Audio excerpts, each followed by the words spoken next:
On stage in the presidential debate, missteps from the current president and misleading attacks from the previous one. From President Biden, who's battling voter concerns about his age, a shaky start. With a raspy voice, he seemed to lose his train of thought when asked about the national debt. Making sure that we're able to make every single solitary person eligible for what I've been able to do with the the COVID, with dealing with everything we have to do with, look, if we finally beat Medicare.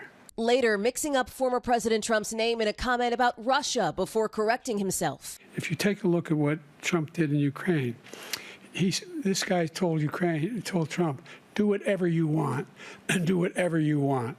And that's exactly what Trump did to Putin, encourage him, do whatever you want. At the end of the debate, First Lady Jill Biden escorting him off stage. Two sources telling NBC News President Biden had a cold. Former President Trump pouncing on his rival's slip-ups.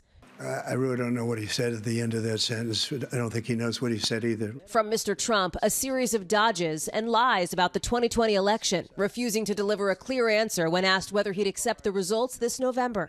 If it's a fair and legal and good election, absolutely. I doubt whether you'll accept it because you're such a whiner. Halfway through the debate, President Biden bringing up Mr. Trump's conviction. The only person on this stage is a convicted felon is the man I'm looking at right now. And getting very personal. How many billions of dollars do you owe in civil penalties for molesting a woman in public, for doing a whole range of things, of having sex with a porn star on the night while your wife was pregnant? I mean, what are you talking about? You have the morals of an alley cat. Give you a minute, sir. I didn't have sex with a porn star. The president also slamming Mr. Trump for reportedly calling veterans suckers and losers, referencing his own late son who served in Iraq, with Mr. Trump denying he ever said it. My son was not a loser, was not a sucker. You're the sucker. You're the loser. Regarding January 6th, Mr. Trump downplaying what happened during the attack on the Capitol. On January 6th, we were respected all over the world. All over the world, we were respected. And then he comes in, and we're now laughed at. We're like a bunch of stupid people. Both candidates trying to make their cases on issues key to voters, from the economy. He decimated the economy. To abortion access. The Supreme Court just approved the abortion bill, and I agree with their decision to have done that, and I will not block it. President Biden pivoting to immigration in his answer on abortion, one of his strongest issues, according to polls. The idea that states are able to do this is a little like saying we're going to turn civil rights back to the states. Look, there's so many young women who have been, including a young woman who just was murdered, and he went to the funeral. The idea that she was murdered by an immigrant coming in, they talk about that. Afterwards, Trump surrogates flooding the spin room to tout what they saw as a decisive win. I thought President Trump was calm, strong, thoughtful tonight.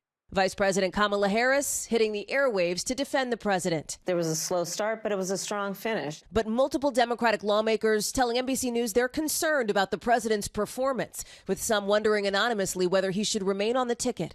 To the Dem panic that's bubbling up tonight, you say? Do more, worry less.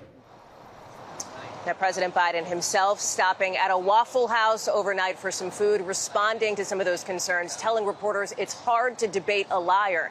And his campaign is now pointing to some internal data suggesting that they believe independent voters responded well to President Biden and were turned off by Mr. Trump, pointing to what they describe as the biggest grassroots fundraising day of the campaign so far. Savannah. All right, Hallie, thank you. Hey, thanks for watching. Don't miss the Today Show every weekday at 11 a.m. Eastern, 8 Pacific on our streaming channel, Today All Day. To watch, head to today.com/allday or click the link right here.